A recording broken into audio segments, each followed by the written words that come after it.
ಹಾವೇರಿ ಜಿಲ್ಲೆಯ ಶಿಗ್ಗಾವಿ ತಾಲೂಕಿನ ಬಂಕಾಪುರ ಹೊರವಲಯದಲ್ಲಿ ಇರುವಂತಹ ಒಂದು ಹತ್ತಿ ಜೀನ್ನಲ್ಲಿ ಅಕ್ರಮವಾಗಿ ಸಂಗ್ರಹಿಸಿದ್ದ ಸುಮಾರು 545 ಚೀಲ ಪಡಿತರ ಅಕ್ಕಿಯನ್ನು ಆಹಾರ ಇಲಾಖೆ ಅಧಿಕಾರಿಗಳು ದಾಳಿ ಮಾಡಿ ವಶಪಡಿಸಿಕೊಂಡಿದ್ದಾರೆ.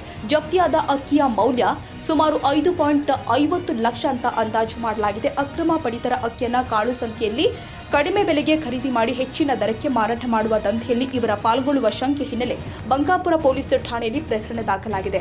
ಇದೇ ಅಕ್ರಮ ಚಟುವಟಿಕೆಯಲ್ಲಿ ಆರೋಪಿಗಳು ವರ್ಷಗಳಿಂದ ತೊಡಗಿಸಿಕೊಂಡಿದ್ದಾರೆ ಎಂಬ ಅನುಮಾನ ವ್ಯಕ್ತವಾಗ್ತಾ ಇದೆ. ಅಕ್ಕಿ ಸಂಗ್ರಹಣೆ ಮತ್ತು ಸಾರಿಗೆಗೆ ಬಳಸ್ತಾ ಇದ್ದ KA 634483 ನಂಬರಿನ ಸುಮಾರು 15 ಲಕ್ಷ ಮೌಲ್ಯದ ವಾಹನವನ್ನು ಕೂಡ ಪೊಲೀಸರು ವಶಕ್ಕೆ ತೆಗೆದುಕೊಂಡಿದ್ದಾರೆ. ಇನ್ನು ಆರೋಪಿಗಳನ್ನ ಮೈನುದ್ದೀನ್ ತಂದೆ ಅಬ್ದುಲ್ ವಹೀದ್ ಖತೀಬ್, A2 ಆರೋಪಿಯಾಗಿ ಸಯ್ಯದ್ ಶಾಬೀರ್ ಅಹಮದ್, ತಂದೆ ಸಯ್ಯದ್ ಶಬೀರ್ ಅಹಮದ್ ದೊಡ್ಡಮನಿ ಇವರಿಬ್ಬರು ಕೂಡ ಸದ್ಯ ತಲೆಮರೆಸಿಕೊಂಡಿದ್ದಾರೆ ಎಂದು ಮೂಲಗಳಿಂದ ತಿಳಿದು ಬರ್ತಾ ಇದೆ.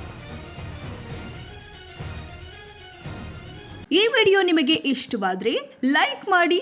ಇನ್ನಷ್ಟು ಹೀಗೆ ಆಸಕ್ತಿದಾಯಕ ವಿಡಿಯೋಗಳನ್ನು ಪಡೆಯಲು ನಮ್ಮ NTV ನ್ಯೂಸ್ ಚಾನೆಲ್ ಅನ್ನು ಸಬ್ಸ್ಕ್ರೈಬ್ ಮಾಡಿ.